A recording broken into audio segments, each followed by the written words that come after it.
Hello, everyone, and welcome to the Chaos Origins Guide for Power Patron. I'm going to be going over the new support and how it affects the deck. I feel like a lot of people don't really know how the new support really integrates into the deck very well, and also don't really understand what you're supposed to be doing with the new support and how good it actually is. So I'm here to show off all that. I also want to talk about how some of the new decks coming up in Chaos Origins affect how this deck is going to play, because it does change some things in my opinion. So let's get into it. So we've got 4 new cards for the deck in the new set. We've got the new trap card, Power Patron Shadows of the End Times. We've got a new quick play, Dead End Power Patron Realm of Araya, a new Theorealize spell, Pasto Rawl Theorealize, and probably the most important card, the link to Power Patron Envoy of Pure Prayers. I'm going to start with this card because I think it is the most powerful of the 4 cards and the most game-changing. So this is a Link to Dark Fairy that takes 2 non-link monsters, and if this card is link summoned and you have a Power Patron monster in your grave, you can add a Theorealize card from your deck to your hand. And then during the main phase, if you control another Dark Fairy, you can quick effect, immediately link summon using a monster you control, including this card. So while you control Dark Fairy, this card becomes like a slightly better IP Masquerena.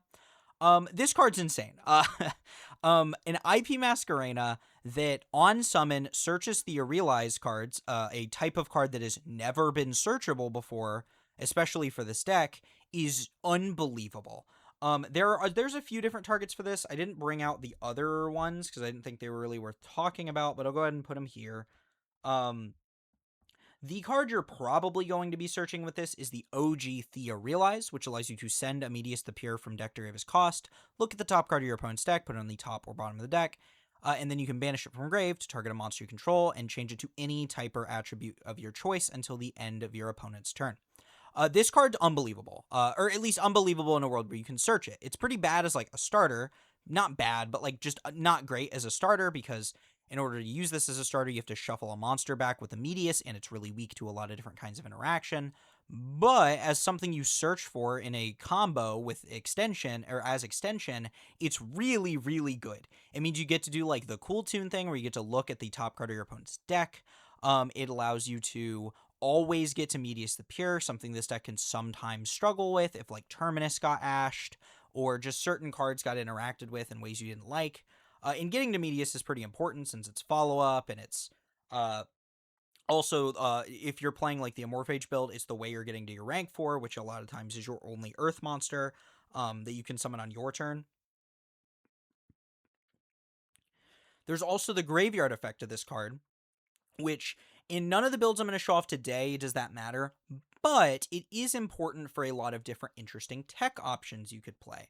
This enables you to play something like Fiendsmith in the deck really, really easily. You don't even have to go into Exciton or something. You can just get Theorealize, use its effect, and then turn any of your guys into a Light Fiend, and then do full Fiendsmith combo. It's crazy. You could also turn one of your Power Patrons, or like your non-Finito, into a Dark Spellcaster, and then use it to make Dark Magician of Destruction, to get a copy of Gaze of Timaeus, to then make Dragoon, which is really, really strong, and does not take any extra or any deck commitment outside of 1 slot in the main deck and 2 slots in the extra deck, so this is a really easy way to add an extra negate to the end board. And then there's also Ilia Sylvia, which you could already make in this deck by using like Exceed plus Non-Finito, but now you can turn any of your monsters into a light spellcaster so that this is even easier to make, which is pretty cool. I'm sure there's other really strong synergies too, and I just didn't think about them when I was making this, but there's definitely a lot of really crazy things you can do with Theorealize. There's other Theorealize spells as well. There's Theorealize Liberation, which, like, if you control Medius, lets you summon a 300 to 200, basically any Power Patron from your deck. And then in grave, it can turn a monster into a tuner. This is, like, an interesting one. It's an interesting idea for, like, an extension, and it's kind of cool being able to turn a monster into a tuner because it opens you up to some cool synchro plays, but I don't think this is super worth it. Theorealize Overdrive, I think, is worse. It can change a monster's level in the grave, and it reborns a Medius. I think that's way worse than Liberation. The only thing I like about this card is that, like, you can search this if you already have Medius in rotation, and then set it, and then use this to, like, set up some interesting combos in your opponent's turn, like you would do currently with Pact Awakening. That's kind of interesting.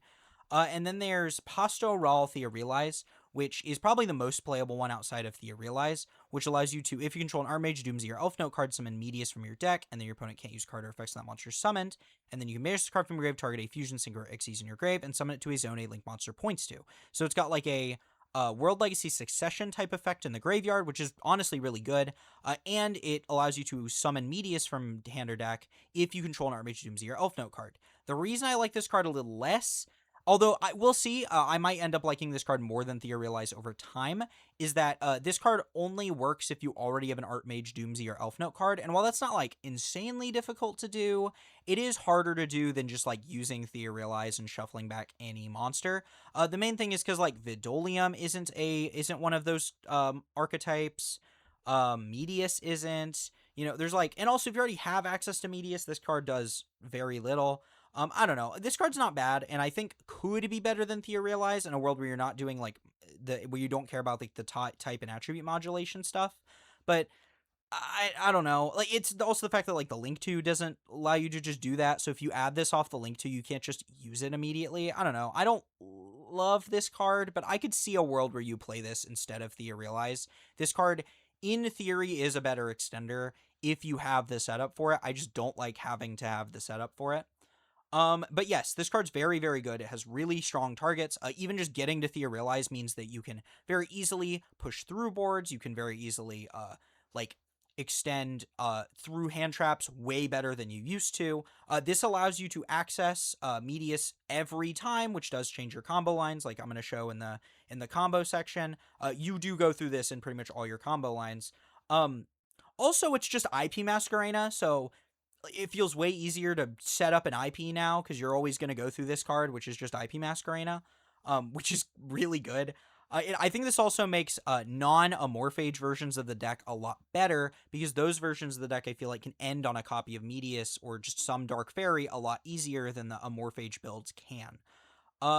My one critique is that you need to have a Power Patron in grave, and all your Power Patrons are Pendulum monsters, so it's not free to get them in the grave, and I imagine that's why a lot of people are saying this card doesn't seem that good, but it's really not hard to set that up. Going, like, all you have to do is, you know, you can tribute Nervado from hand to make non-finito. That's one way to do it. Terminus bins a Power Patron. That gets one engrave. But honestly, the way you'll probably be doing it most of the time is by tagging out one of your Power Patrons to go into one of your extra deck Power Patrons and then linking that off to make your link to. That sounds kind of bad because you have to banish 3 off the top for that, which is annoying.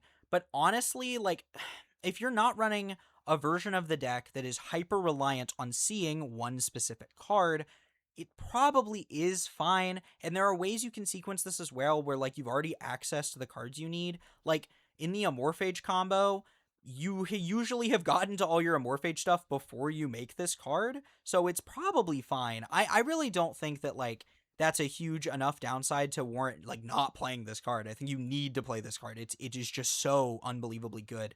It enables so many interesting combos and lines and helps you push through so many things that you just couldn't push through before. I love this card. I think it does so much for the deck. After that, we've got what I think is the next best card, which is the Trap card. This card allows you to summon a Power Patron monster from your hand, face-up, extra deck, or grave, and then you can apply these effects in sequence based on the number of different card types you control, Fusion, Synchro, or Xyz. If you control 1, you can banish a face-down. You can banish face-down the top 3 cards of your opponent's deck. If you control 2, you can banish face-down 1 card your opponent controls. If you control 3, you can banish face-down 1 random card from your opponent's hand. So this card is crazy. Like, it is unbelievable to end on this card. It does so much for you. So, like, bare minimum, in your base combo, you should very easily be able to set up an Xyz Infusion on board, and then tag in a Genora at some point, and then bring back Genora to do all 3 of the effects. And it's insane if you do all 3 of the effects. Banish top 3 of your opponent's deck is not insane, but it's not nothing either. Like, there is a world where you banish, like, a very important one of out of your opponent's deck, and they can theoretically lose the game because of it. Also, banish face down 1 card your opponent controls is just broken. It's, like, straight up unfair. Fenrir is a good card. This is, like, Fenrir, but it doesn't target, and also doesn't care if it's face up or face down. It's like Fenrir on crack. It's unbelievable. And it's in a trap card, so it's, like, impossible to interact with outside of, like, back row removal, which a lot of people don't run, at least run that can hit this card. And then 3, banish face down 1 random card from your opponent's hand. That's insane if you get to do both of those effects, which you will, because, like, it's in sequence. So if you get to, so you're going to banish a card your opponent controls, then rip one out of their hand, is so strong. You get to basically make them go minus, I guess what, you're using one, well, no, because you summon a guy back. So they're going -2 in that exchange, which is crazy.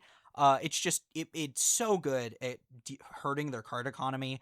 Non-targeting banish is so crazy on both ends. Like, this card's phenomenal. The big issue is it is a trap card that isn't activatable on turn 1, which means it is a brick. Like, you don't want to draw this card, which is frustrating.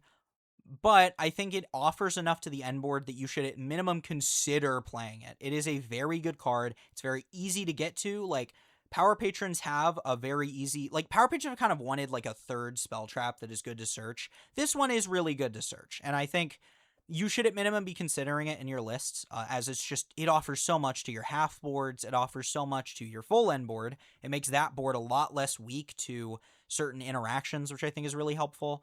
This card in general is just very, very good if you get to it. You could even just, like, side this card for going first. I think that's valid too. Something else I didn't mention is that it summons a Power Patron from anywhere, grave, extra, or hand. So you could also use this to, let's say, summon Nervado from your extra deck, and then you can fuse off Nervado or link off Nervado on your opponent's turn to summon Finmel from deck. So I think this card makes the Finmel lines way better, which is also really cool. I love this card. I think it's really, really strong. I think it does a lot to layer Power Patron's end board, and it does a lot to make you not have to play the Amorphage cards, whereas before it felt like your board was kind of lacking if you didn't. Like, you were just weak to a lot of, like, breakers and stuff. Now your board feels so much more layered to where I don't think that's nearly as necessary. Then we have the 2 cards that, so we already talked about Pasto, Raw, Etherealize. This is the last card to talk about, which is Dead End Power Patron Realm Varaya.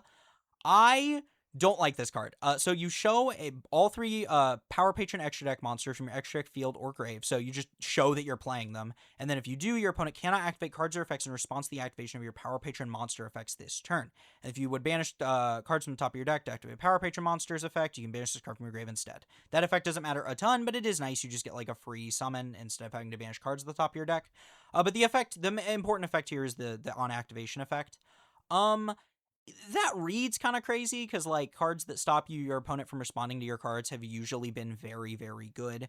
And this card is not bad, but it's kind of specific. The fact that it only works on your Power Patron monster effects, I think, is a huge problem. It means that, like, this only really helps exactly, like, your effects in the extra deck and your effects on field to tag out. This can be really good depending on the type of deck you're playing in. So if you're playing against a deck that is very reliant on direct negates on your face-up monsters, this card is pretty good. Like, if you use this against a deck like Elf Note, I could see this being really good because you can shut off, like, the Caesar from affecting your monsters on board. You can shut off the like, Crystal Wing from affecting your monsters at all, which is really good. The problem is that this just isn't good into a lot of matchups. I do think this card will have formats where it's really good, but the best I could see this card being is a side deck card, because it's not terrible. It's just so matchup dependent on whether or not it does anything, but it might be good enough as a one-of. I don't know, because when this card is good, it's going to be insane. Like, it will win you games when this card is good, but it also could just not do anything. And this card isn't, like, an extender or anything, so it's not going to help you going... so it's not going to help you, like, push through boards all that much. This also will help you going first as well. Like, making your opponent not be able to, like, Ash your Nervado or Ash your Vidolium is nice. I just don't think it's, like, a game changer, because you can chain block a lot of those effects anyway, so I don't think it's, like, a huge deal. But it's nice. It's not terrible. This card is better than I thought it was initially reading it, but it is still kind of mid, in my opinion. And that's all of the new cards that we have to talk about. I think you should be playing the Link 2 and the Trap for sure. And then these 2, I think, are maybe. But overall, I'd say the new support's really, really good. That's not the only things this deck gets in the new set, though, because there's another new generic Link monster that's really good for Power Patron, which is the new Link 5, Zena no Suinagihime. Yeah. So it's a Link 5, it takes 2 or more effect monsters. You can use 1 monster in your hand as material to Link Summon it, and if this card is Link Summon, it lets you send any monster from your deck to the grave, or if it was Link Summoned using only monsters you control, you can send a monster from your extra deck to the grave instead. And then during the next standby, if this card was sent from the field to the grave, you get to add a monster from your grave to your hand. Oh my god, this card. So, you know how Mercurium's insane and like allows you to do a bunch of nonsense? This card's Mercurium, but arguably better. Like, this card it's basically a second Mercurium, but also you can send extra deck monsters, which opens not a ton of doors, mostly because Herald of the Arclight's banned, but like, there are crazy things you can do with this card. And I think especially for builds that are trying to send floodgates with Mercurium, you should be running this card because it makes Mercurium no longer a choke point. Because before, Mercurium kind of was a choke point. If you like impermed Mercurium or ogred Mercurium, it would keep you from getting to Sloth a lot of the time.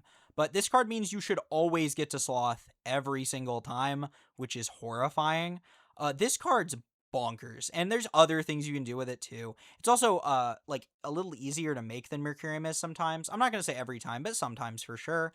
Getting 2 sends instead of 1 in this deck is also interesting. There's a lot of interesting implications with that. This card also makes it really easy for other decks to bridge in a Power Patron, because now any deck that can get to a Link 5 can make this card, send any of your Power Patrons, and then link off for Power Patron Envoy of Pure Prayers, and search the Realize, which is full combo. That's really stupid. Yeah, this card's unbelievable. I think you should at minimum be experimenting with this card, but certainly I think this should be played in the Amorphage builds 1,000,000%. But this card's very, very good. There is also some things that I think will change the versions of this deck that do well, and the big one is the 2 new, I'd say, most competitive archetypes from the new set, which is Blitzclick and Light and the Light and Darkness Ritual deck. So Blitzclick is important because this feels like a deck that is designed to beat the shit out of the Amorphage build of this deck. The Blitzclick cards have the Blitzclick monsters. Their whole gimmick is they pop cards and then summon themselves to the field. That's their whole bit, which is horrifying because they're monster effects. So Lechery doesn't stop them. And the Sloth has no protection against these cards. Your only defense is recapture, negate, and destroy. Unless you don't end on Maguska and you end on like Varudras, then you have 2 negates, so that might be good enough, but it depends on if they let you even get there. This deck's also on a ton of hand traps. They're on a bunch of turn 0 plays, which is really scary. Like, this deck has so many tools to just completely destroy the Amorphage lock where it stands, which is horrifying for this deck. It has monster pops, it has spell trap pops, which both deal with the Amorphage lock because this deck doesn't go into the extra deck, so like, Sloth itself doesn't do anything, it's just Lechery. This deck can kind of just play the game under those cards half the time. Like, the Blitzclick archetype feels so tailor-made to beat that lock, and honestly, Light and Darkness is not very far behind. This deck's worse into the lock for sure, but it is not by much. Garifo allows you to place the trap card, or set the trap card and then immediately activate it, and that lets you kind of do everything. This card right here, the Black Chaos, the Ultimate Magical Swordsman, is horrifying into the for you if they summon it into the Amorphage lock, because it's unaffected by activated effects wave or ritual spell in your grave, which you get to dump for free, and then on the field, you can once per turn banish 2 cards your opponent controls. So get rid of the Amorphage lock, get rid of another card in your board, and you lose. Like, it is so rough. I think these 2 archetypes are so good into unfair versions of this deck. I don't think you can justify playing the Amorphage version of this deck anymore. I think if you're going to play like a Floodgate build of this deck, I think the best version to play is something that's setting up like Archlord Christia, because that still stops your opponent from like super polying you, and it turns off all of these really powerful cards, turns off the Blitzclick cards, turns off summoning Black Chaos and just owning you. That being said, it does make you weaker to board breakers, so it's not a foolproof plan, but that's where like all these other new powerful end board pieces come in. The Shadows of the End Times, the Link to, your already good end board pieces like Non-Finito and Varudras, right? Stuff like that, it just gets a lot better in a world where people are doing stuff like this. It's why, for me personally, I'm going to be not playing the Floodgate versions of the deck. I don't think they're very good into the format we're going to be going into.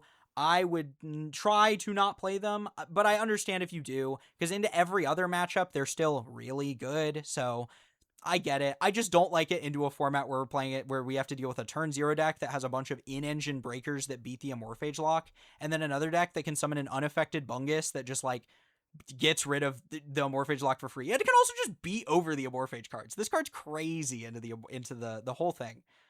But yeah, and then some other things I want to talk about is some other cool options you can play. So things you can send off the Link 5. I was looking at some things. There's Op Cologne, which can get you an Any Should All card, which is interesting. You could set up like Winda plays with that.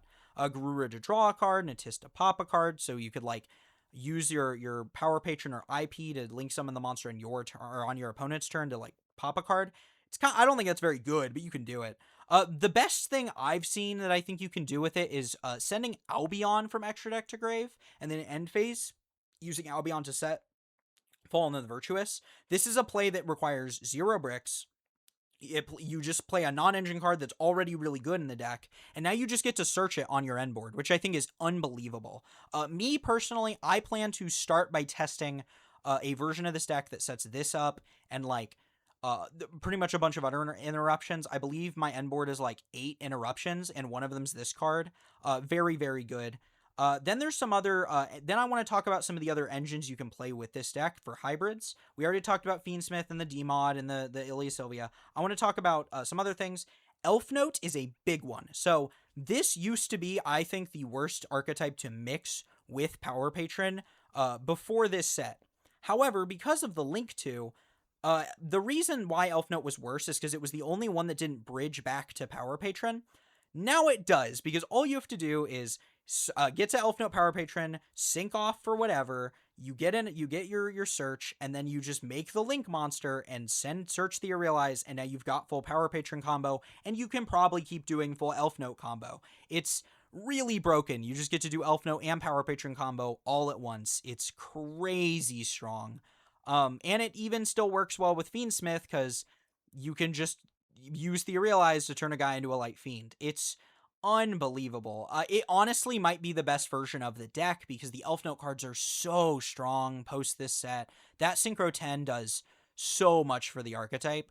I would definitely look into this version of the deck. I will maybe put out a deck profile for it. This version seems really scary. If you want to play like a very high roll version of this deck, yeah, that seems like the way to do it.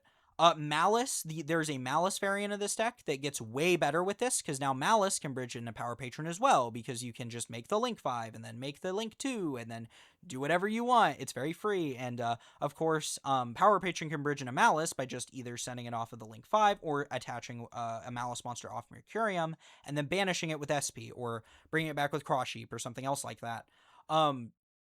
It's really good. If you want more information on the Malice version of this deck, British Nexus, the British is without an H at the end, has really good, has been putting up a lot of good, has a lot of good information on this deck, a lot of good profiles and stuff. I would recommend go watching his video if you want to get good information on this version of the deck.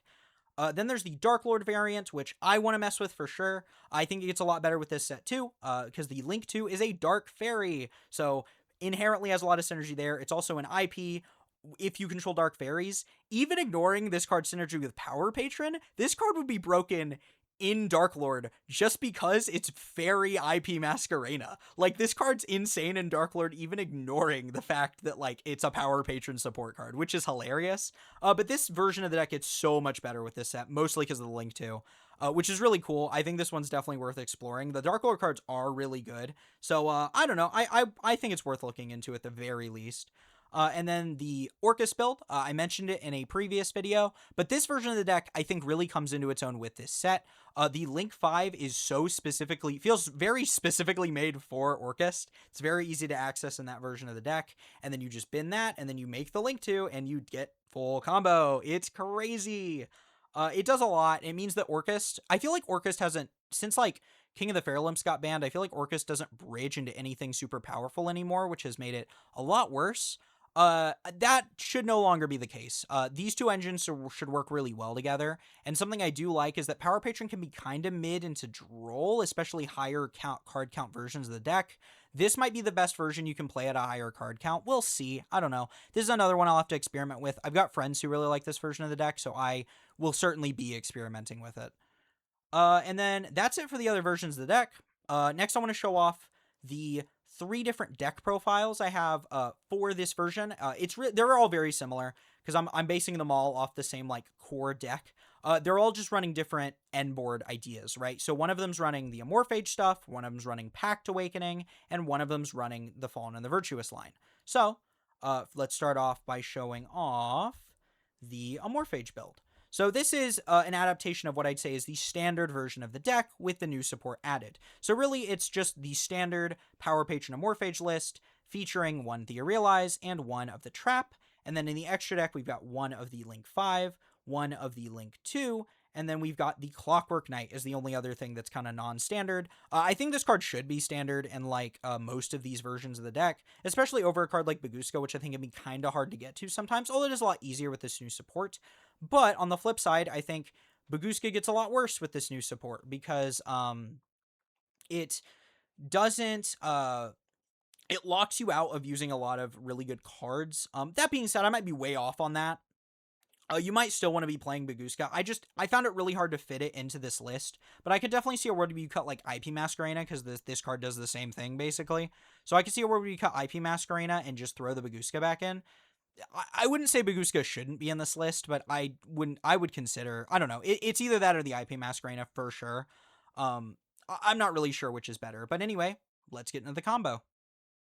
All right, so all these combos are going to have a Terminus plus 2 other cards in hand. That's because I want to show off what I think is the best combo for this deck into hand traps. Because something I've seen a lot, I saw this at the regional a lot, is people will use Terminus, search Medius, and send whoever.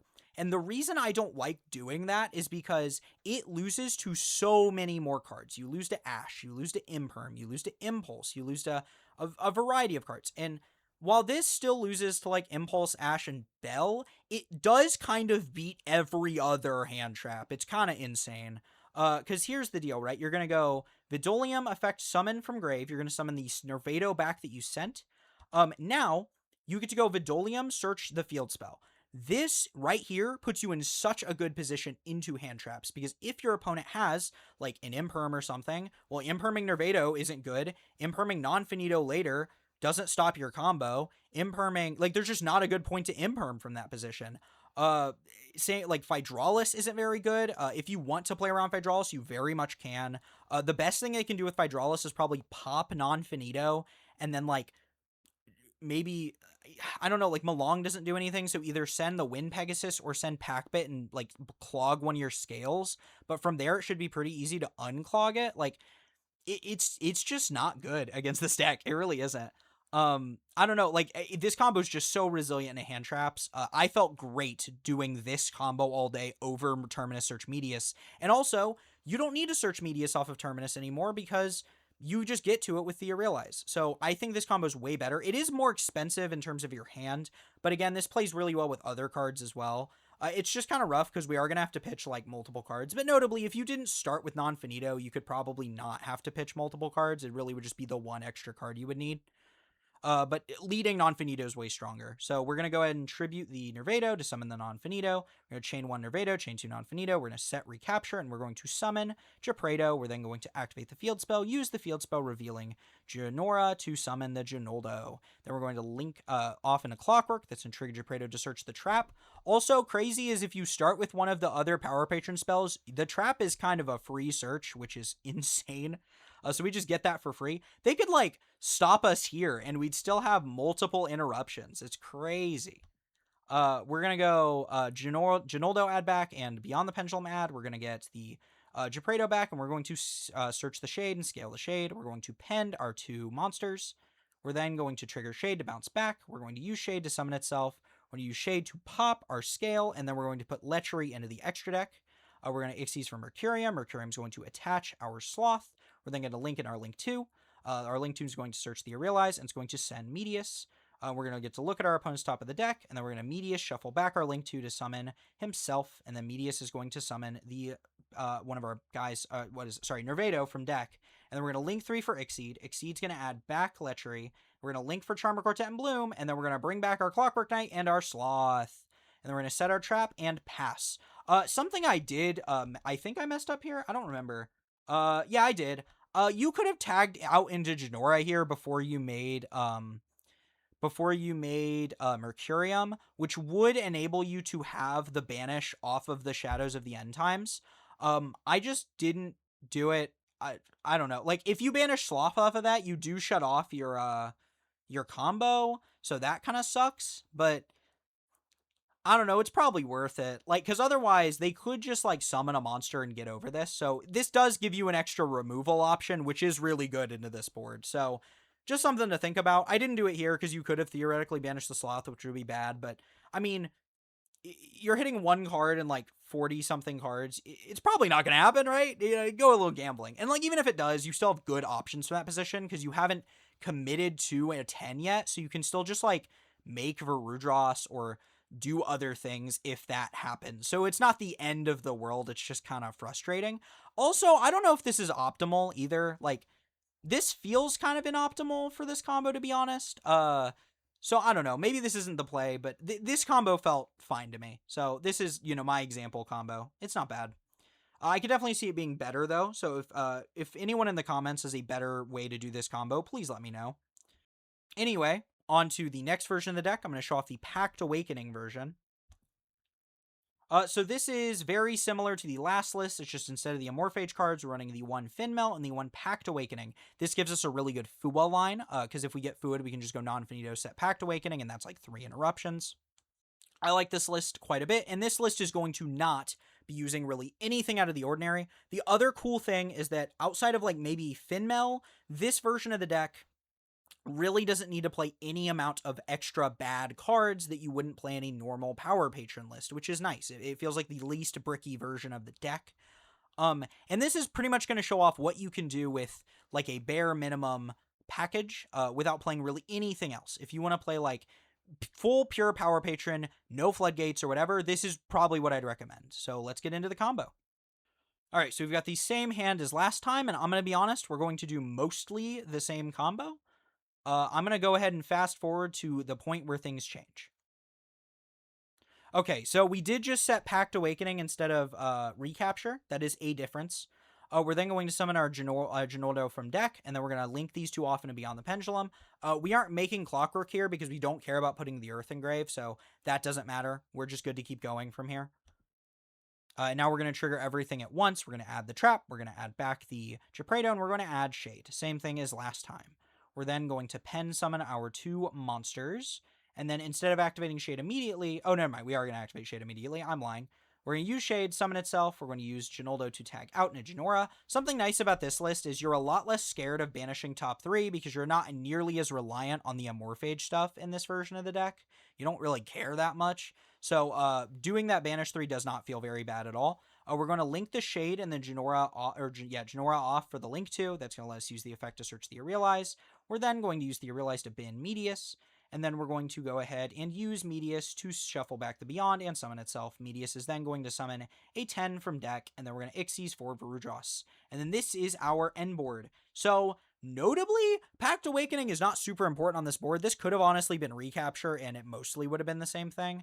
But this gives you a lot of interaction. This is the link to, which can quick link into SP. We've got Varudras Negate. We've got Non-Finito, which can fuse with Nervado, which means summon off a Pact Awakening, or the Trap card to make a second Non-Finito. That's then going to allow us to use Nervado to summon Finmel. It's going to allow Non-Finito to set Recapture. So we'll get both of those interactions, and the second Non-Finito can still fuse again to make a copy of Dragos Tapelia. And then we've also got the Trap card, which we have the Synchro Engrave, so we'll be able to summon back the Genora if we want, or the Nervado if we want just the summon there to get the Finmel into rotation, and that still gives us the Banish on field effect, which is crazy. But if we want the Banish from hand effect, we can also just summon Genora and have all 3 types to banish a card from our opponent's hand and a card in the field. And then we have the Pact Awakening, which is our other way to get a Medius or Nervado, and the Medius can get the Nervado. So just a lot of value here. There's a lot going on with this board, but it is like, what, 2, 3, 4, 5, 6, 7 interruptions with one of them getting 2 cards out of rotation. That's really, really strong. I like it a lot. And I will go ahead and show off. We're going to do the little play that lets us, show everything off. So we're going to Non-Finito, make the Non-Finito and Nervado and do everything I just said. Summon the Finmel. And then we can go ahead and during our opponent's main phase, they'll try and do things. We'll go ahead and link into the SP, and then the SP will be able to banish the card they just activated, and then they'll use Terminus, and then they'll do some things, and we'll use the trap, and we'll summon the Genora, and we'll banish a card out of their hand, a card in the field, all that good stuff. Make Dragos Tapelia, just a showing of how this might look on your opponent's turn. It's quite good. It's pretty strong. Again, this is a really good board. That's why I don't really feel like you need the Amorphage stuff anymore. And this is way better into the super strong board breaking potential of the new decks coming out in the format. And then the last version of this deck I have to show off is pretty similar to last one, and this is the Fallen and the Virtuous build. So we've added 3 copies of Fallen and the Virtuous, along with the Albion and the Ecclesia in the extra deck. And we're still playing the Finmel, because Finmel is just a good card. I think people should just be playing this card. It's super easy to set up, especially with the new trap card being existing. I really like Finmel in this deck a lot, even if you're not playing Pact Awakening. Although you could very easily throw Pact Awakening in this list to give you a better Fool line. But we're using it to send Albion with the Link 5 to set Fallen and the Virtuous on our end board. So let's go ahead and show off that combo. So same combo as before. We're going to use our Terminus. We're going to do everything we've been doing.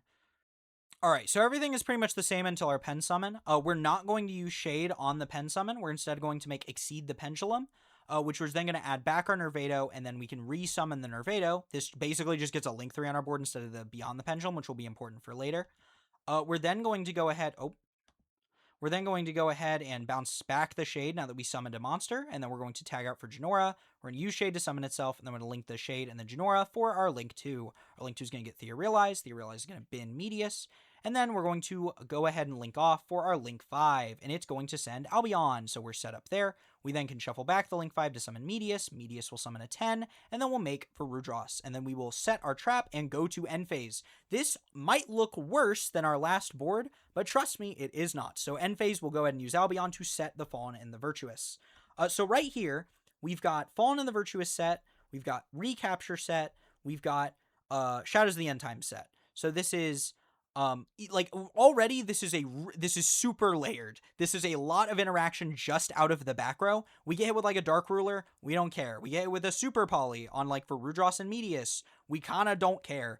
This is just so much interaction, just all up in the back row, and we have a negate for something like an Evenly or a Lightning Storm. So this is super good into breakers. This feels very strong into a board breaker strategy. We're going to go ahead and go to our turn. And to show off what we can do, they're going to scale this, and then we're going to activate our trap to, instead of summoning Genora, we're going to summon back the Link 2, which is a power patron, so you can summon it back. And what's important here is we still get the Banish effect because we control an Ixies and a Fusion, but now we can use the Link 2 to do the IP thing, because this card has no restrictions on it for some reason. So our opponent's going to use Terminus, they're going to search Medius, they're going to send a card, they're going to normal Medius effect. We're going to use our Link 2 to make an SP, and then SP will go ahead and banish the monster they summon. And then we can use Fallen and the Virtuous to take out the other card, and it will also send the Ecclesia, which is more follow-up for the next turn. Oh my god, having Ecclesia with a Fusion Engrave for turn 3 is so broken, it's crazy. Yeah, I mean, this shows off how insane this is. So this is the Link 2 to make the SP, so that's 2 interruptions. The Trap is a non-targeting banish. We have Non-Finito, which can still fuse into Dragos Tapelia. We also have Recapture set, which is a monster negate. And then we have Varudros as well.